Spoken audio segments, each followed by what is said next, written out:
Владимир Путин поздравил жителей Крыма с 5-летней годовщиной воссоединения с Россией. Глава государства посетил два главных города полуострова – Севастополь и Симферополь. Очередная несанкционированная свалка в Якутске. Почему в этом деле подозревают коммерсантов? В Якутске открыли детскую школу искусств и современную смарт-библиотеку. Сюжет нашего корреспондента.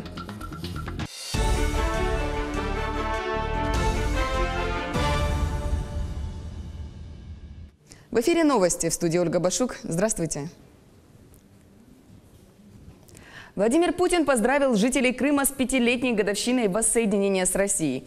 Глава государства посетил два главных города полуострова – Севастополь и Симферополь. Путин принял участие в церемонии запуска новых энергоблоков двух ТЭС – Балаклавской и Таврической. Он подчеркнул, это еще один важный шаг в укреплении энергетической безопасности не только Крымского полуострова, но и всего юга Российской Федерации. Позже на встрече с представителями общественности Крыма и Севастополя президент пообещал, что обязательно будет решен вопрос снабжения Крыма водой. В этой сфере рассматриваются разные варианты. Это строительство новых водоводов, бурение и опреснение для промышленных нужд. Президент также посетил мемориальный комплекс «Малахов-Курган», где осмотрел музейную экспозицию, посвященную подвигу российских солдат в Крымской войне. А в конце насыщенного дня Владимир Путин выступил с речью на открытии праздничного концерта.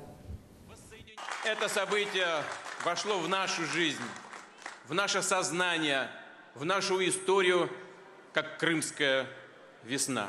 И это стало возможным благодаря историческому 5-летней давности референдуму, в котором вы все приняли участие и проголосовали за это историческое решение. И вы знаете, я сейчас не побоюсь сделать определенное историческое сравнение. Поведение севастопольцев и крымчан напоминает мне поведение бойцов Красной Армии в трагические месяцы начала Великой Отечественной войны, когда они, прорываясь к своим, выносили на себе поближе к сердцу боевые знамена своих частей. Так и вы, находясь вне рамок российской государственности многие-многие годы, на протяжении десятилетий, сохранили в своем сердце и пронесли через эти годы любовь к нашей Родине, к России. Спасибо вам! В ближайшие годы на территории Якутии появятся автозаправочные станции, которые будут заправлять транспортные средства природным газом. Первая такая станция появится уже в этом году на территории Ленского района. Об этом сообщили на совещании председателя правительства республики Владимира Солодова, где обсудили проект подпрограммы расширения использования природного газа в качестве моторного топлива. Проект программы, который начнет реализовываться уже с этого года, разработало Министерство промышленности Якутии. Объем финансирования составит порядка 3 миллиардов рублей. На что эти средства предусматривается направить? Я бы привел в пример, что в 2019 году, планируется, те регионы, которые успели подать заявку, а мы успели, сделали это одними из первых, средства предлагается направить следующим образом. Порядка 160 миллионов рублей – это софинансирование строительства автозаправочной станции. Причем эта станция должна быть построена уже в этом году. Мы рассматриваем ее строительство на территории Ленского района. Есть потенциальный инвестор, кто гарантирует нам завершение строительства в этом году. Помимо этого предусматривается порядка 20 миллионов рублей на переоборудование транспортных средств. Под стражу заключен обвиняемый по делу о хищении человека и изнасиловании. Об этом нашему телеканалу сообщили в пресс-службе Якутского городского суда. В отношении обвиняемого сегодня избрана мера пресечения в виде заключения под стражу сроком на 2 месяца. Напомню, в ночь с 16 на 17 марта с территории детской площадки возле жилого дома по улице Кузьмина ночью неизвестный мужчина насильно посадил женщину в салон автомашины, скрылся в неустановленном направлении и совершил изнасилование. Глава республики Айсен Николаев прокомментировал резонансное преступление. Цитата. «Наша миграционная политика должна быть и будет направлена на защиту интересов жителей республики. Мы усилим меры по борьбе с незаконной миграцией и главным ее источником – незаконным предпринимательством. Будем выявлять незаконных мигрантов и депортировать их. Если необходимо, будем принимать новые ограничительные меры в отношении трудовых мигрантов. Все преступления, совершаемые мигрантами, будут на особом контроле правоохранительных органов. Особый спрос будет с руководителей национальных общин». Конец цитаты. Очередная несанкционированная свалка в Якутске. Ее выявили на территории автодорожного округа члены Общероссийского народного фронта в ходе совместного рейда с Якутским комитетом государственного экологического надзора. Подозрение пало на коммерсантов. Почему? Выяснял наш корреспондент Александр Зубихин. В ходе рейда на территории автодорожного округа члены Общероссийского народного фронта обнаружили вот такую несанкционированную свалку, где нашли множество различных кассовых чеков, которые будут в дальнейшем использованы в качестве доказательства в рамках административного расследования. Я Сразу, сходу. Да. Ты не выбрасывай. Не выбрасываем, мы вам отдадим. Ну, это тут же, ИП Румянцева, и понятно, чей мусор кому принадлежит. Здесь мы видим то, что это не огороженная территория, то есть она не имеет какого-то объема для хранения мусора, контейнеров нет, то есть вывалено просто на землю. То есть по факту это незаконная свалка. Для того, чтобы установить законность, должна быть хотя бы табличка. Участники мероприятия зафиксировали факт нарушения, произвели фото- и видеосъемку, изъяли обнаруженные кассовые чеки с места происшествия. Но чтобы установить виновных, сперва нужно произвести административное расследование. На это уйдет порядка 30 дней. По чекам, которые мы нашли, проведем административное расследование, вызовем этих индивидуальных предпринимателей, и на них тоже будет наложены штрафы. Штраф от 10 до 30 тысяч рублей. Если это юридические лица, то у них от 100 тысяч до 200 тысяч. Кто создал незаконную свалку, неизвестно. Это могут быть недобросовестные перевозчики твердых коммунальных отходов, либо предприниматели, которые не желают заключать прямые договора с перевозчиками. И таким способом избавляются от своего мусора. В первую очередь будет установлен владелец земельного участка, где и обнаружили свалку. По выданным запросам уже будут привлечены юридические лица или физлица, которым принадлежит данный участок. Мы их вызываем себе.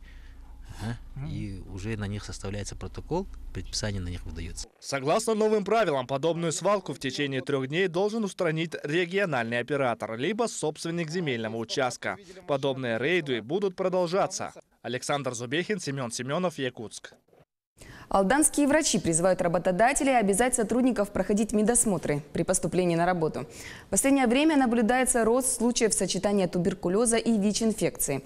А наличие медицинских документов у работников, руководителей предприятий часто пренебрегают. О масштабах потенциальной опасности для окружающих в материале наших алданских коллег. Человека, снимок легких которого рассматривает врач, уже нет в живых. Туберкулезом поражены оба легких. Житель средней полосы России приехал в Якутию на заработки. О том, что болен, молодой человек знал, но ухудшающемуся самочувствию значения не придавал. В больницу обратился, когда почувствовал, что умирает. Пациент был направлен в больницу, однако предпринятые меры продлили ему жизнь ненадолго. Исключением из правил этот случай, к сожалению, не является.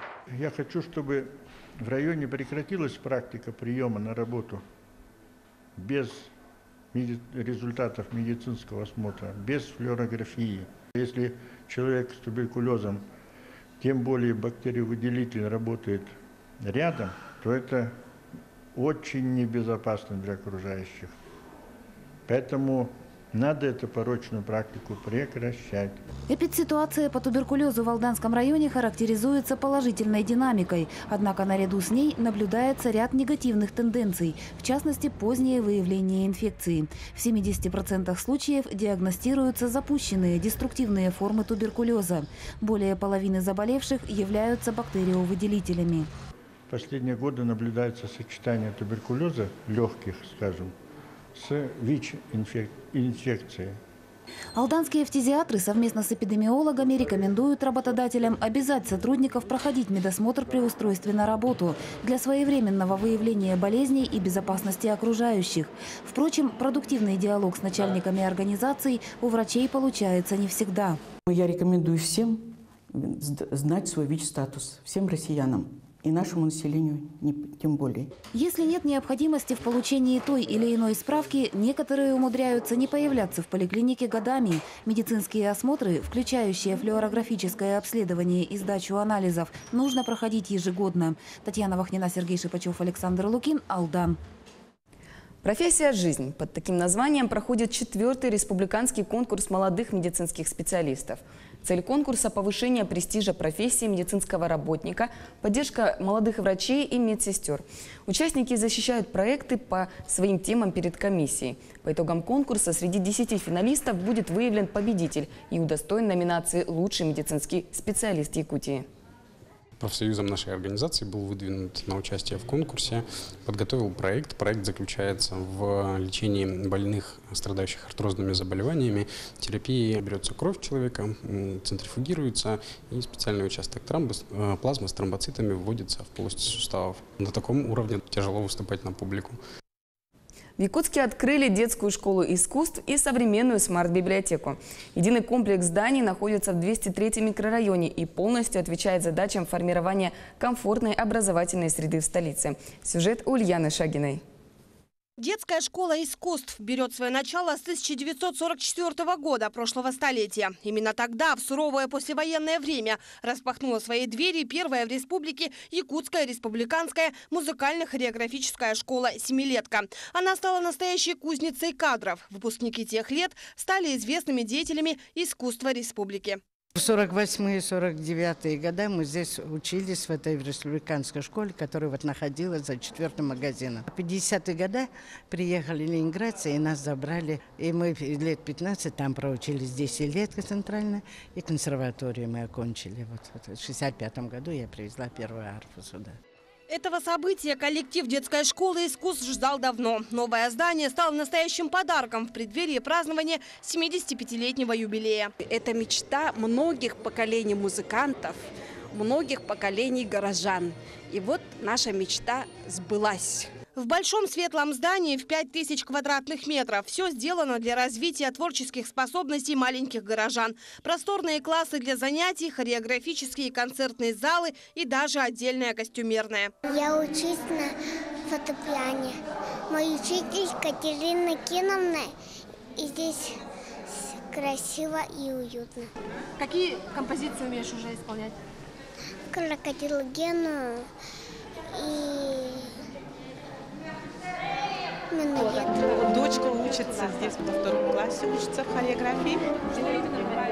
Смотрели, да? Ну, в хореографическом зале были очень большой объем, там очень красивый. Олох, нет слов.